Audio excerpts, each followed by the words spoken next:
Bagaimana kabar kalian hari ini? Semoga semuanya tetap berada di lindungan Allah SWT. Sebelum proses pembelajaran kita hari ini dimulai, mari kita bersama-sama membaca doa terlebih dahulu. Berdoa dimulai.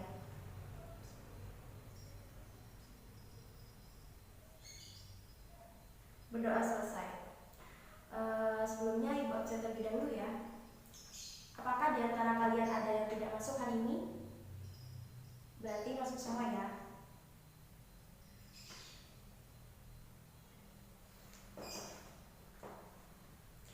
Hari ini kita akan belajar tentang sistem ekspresi pada manusia. Sebelumnya tadi malam sudah ada yang belajar ya.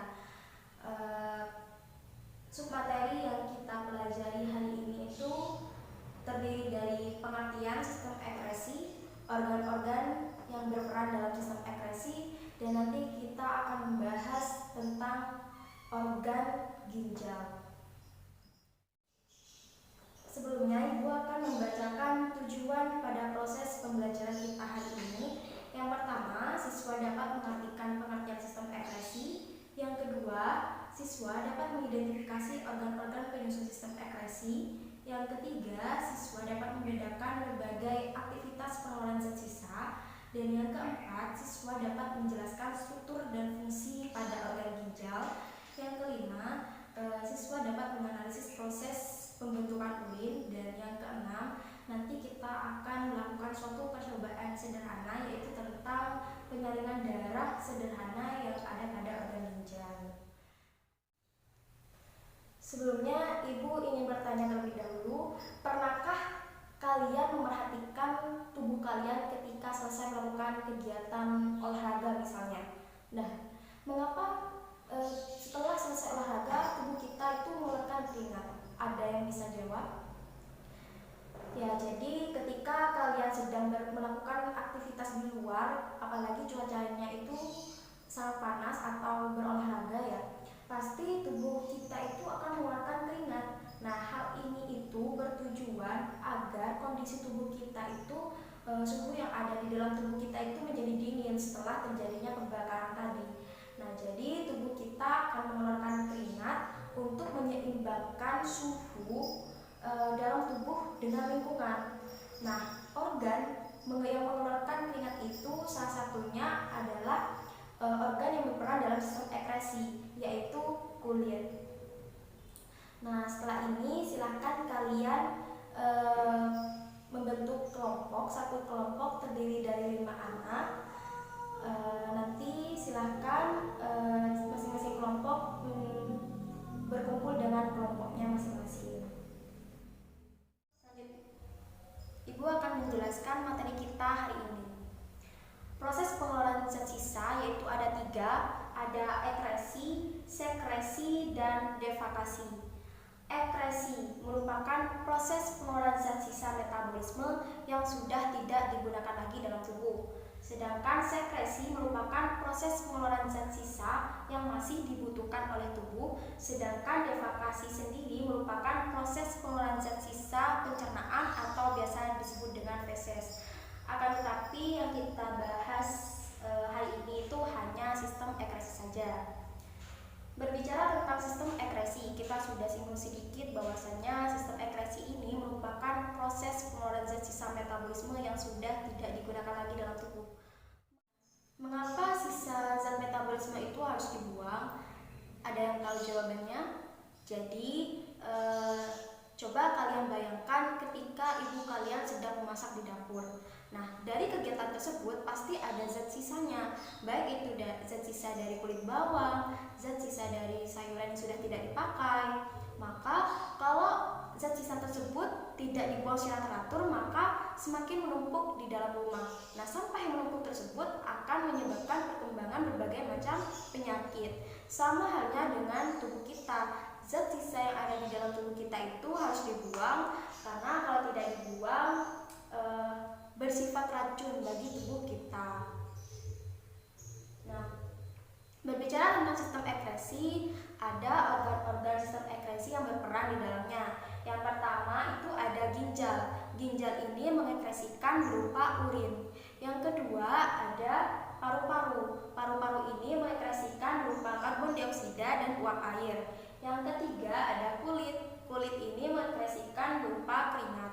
Dan yang keempat ada hati. Hati ini mengekskresikan berupa cairan empedu. Nah, pada pertemuan kali ini kita akan membahas tentang organ ginjal. Nah, organ ginjal ini terletak di kanan dan di kiri tulang pinggang, yaitu di dalam rongga perut pada dinding tubuh bagian belakang atau biasa disebut dengan dorsal. Nah, ginjal ini berfungsi untuk menyalin darah yang mengandung zat sisa metabolisme. Adapun fungsi ginjal yang lainnya, yang pertama itu mengatur keseimbangan cairan yang ada di dalam tubuh. Yang kedua itu mengekskresikan kadar gula yang berlebih, dan yang ketiga mengatur keseimbangan asam basa dan garam.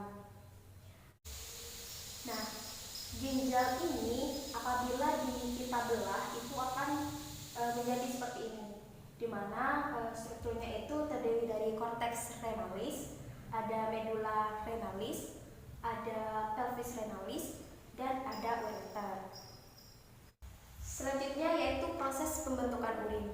Sebelum Ibu menjelaskan lebih lanjut tentang proses pembentukan urin, Ibu ada pertanyaan. Yang pertama, mengapa orang setiap hari itu mengeluarkan urin?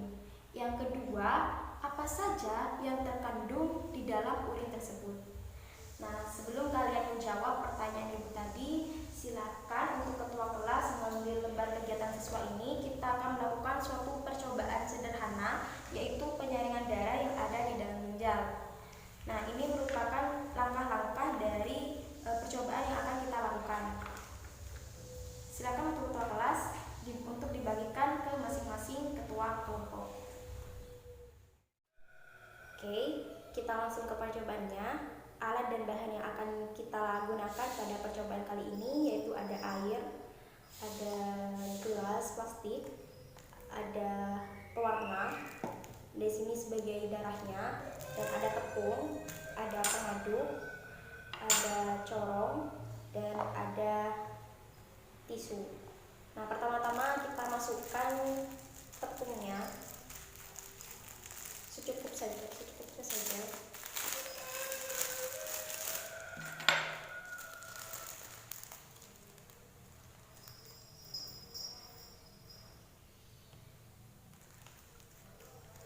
Diaduk.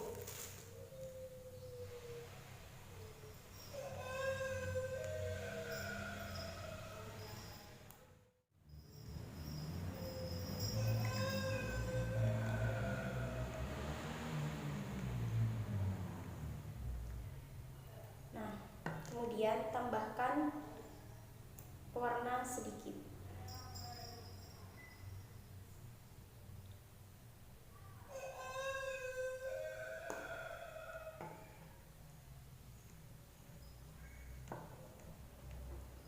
Setelah itu kita susun alatnya sesuai dengan panduan yang Ibu berikan tadi.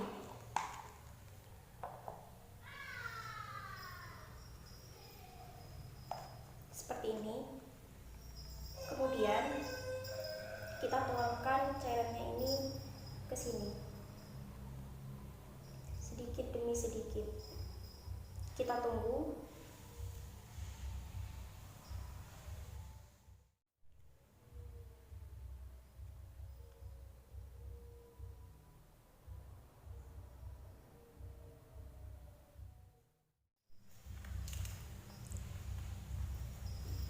Jadi, sistem penyaringan pada percobaan ini sama dengan fungsi ginjal, di mana campuran air tepung ini diibaratkan sebagai darah dalam arteri ginjal, sedangkan corong ini dan tisu diibaratkan sebagai ginjalnya, dan air tepung dalam gelas ini sebagai urin dalam saluran pengumpul. Selanjutnya, silakan kalian isi poin-poin yang ada di tabel tersebut sesuai dengan hasil percobaan yang telah kalian lakukan bersama dengan kelompok kalian.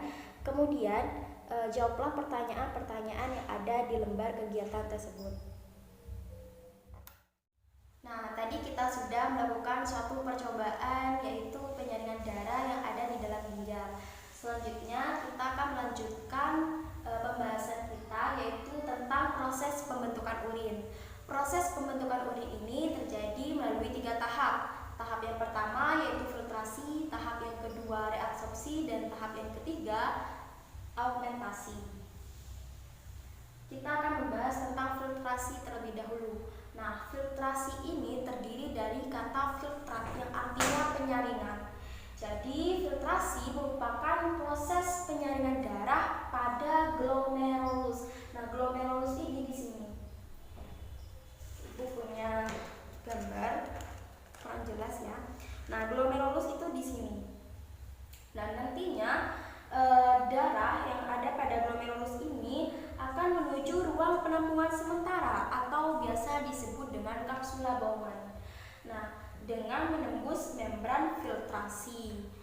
Kemudian, filtrat yang tertampung di dalam kapsula Bowman ini disebut dengan urin primer yang mengandung urobilin, urea, glukosa, air, asam amino, dan ion-ion seperti natrium, kalium, kalsium, dan klor. Selanjutnya, setelah tahap filtrasi itu ada tahap reabsorpsi. Reabsorpsi terdiri dari 2 kata, yaitu re kembali, absorpsi penyerapan. Jadi, proses reabsorpsi merupakan proses penyerapan kembali zat-zat yang masih diperlukan oleh tubuh. Proses reabsorpsi ini terjadi di tubulus contractus proximal dan cairan yang dihasilkan yaitu urin sekunder yang mengandung air, garam, urea, dan urobilin.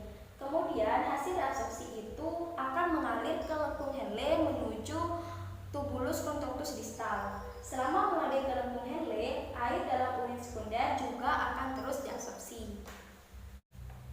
Nah, setelah melalui lengkung Henle, urin sekunder sampai pada tubulus distal di sini. Nah, pada bagian tubulus distal ini masih ada proses penyerapan air, ion natrium, klor, dan urea. Pada tubulus distal terjadi proses augmentasi, di mana proses augmentasi yaitu pengeluaran zat-zat yang tidak diperlukan tubuh ke dalam urin sekunder sekaligus penambahan zat seperti kreatinin. Hasil augmentasi disebut dengan urin sesungguhnya yang mengandung ion kalium, hidrogen, urea, dan kreatinin. Urin kemudian disalurkan ke pelvis renalis atau rongga ginjal, keluar melalui ureter menuju kandung kemih, dan keluar tubuh melalui uretra. Jadi dapat kita simpulkan bahwasannya pada proses filtrasi yaitu terjadi pada glomerulus, bahannya berupa darah, menghasilkan urin primer. Untuk tahap reabsorpsi terjadi di tubulus contractus proximal, bahannya berupa urin primer dan menghasilkan urin sekunder. Sedangkan pada tahap augmentasi yaitu terjadi di tubulus contractus distal, bahannya berupa urin sekunder dan menghasilkan urin sesungguhnya. Mungkin itu saja yang dapat Ibu sampaikan pada pertemuan kita kali ini. Apakah ada pertanyaan atau ada yang belum kalian pahami, silahkan ditanyakan. Kalau tidak ada, Ibu akan menyimpulkan hasil dari pembelajaran kita hari ini. Yang pertama, sistem ekresi merupakan proses pengelolaan zat sisa metabolisme yang sudah tidak dibutuhkan lagi dalam tubuh. Pada sistem ekresi terdiri dari 4 organ yang berperan di dalamnya, yaitu ada organ ginjal yang mengekresikan berupa urin, organ kulit yang mengekresikan berupa keringat, organ hati yang mengekresikan berupa cairan empedu, dan organ paru-paru yang mengekresikan berupa karbon dioksida dan uap air. Dan jangan lupa untuk lembar kegiatan tadi silakan kalian kumpulkan di meja guru. Setelah itu Ibu akan memberikan suatu tugas. Silakan kalian kerjakan di rumah. Tugas ini merupakan tugas individu. Jawab soal-soal yang ada di dalamnya, kemudian kumpulkan di minggu depan.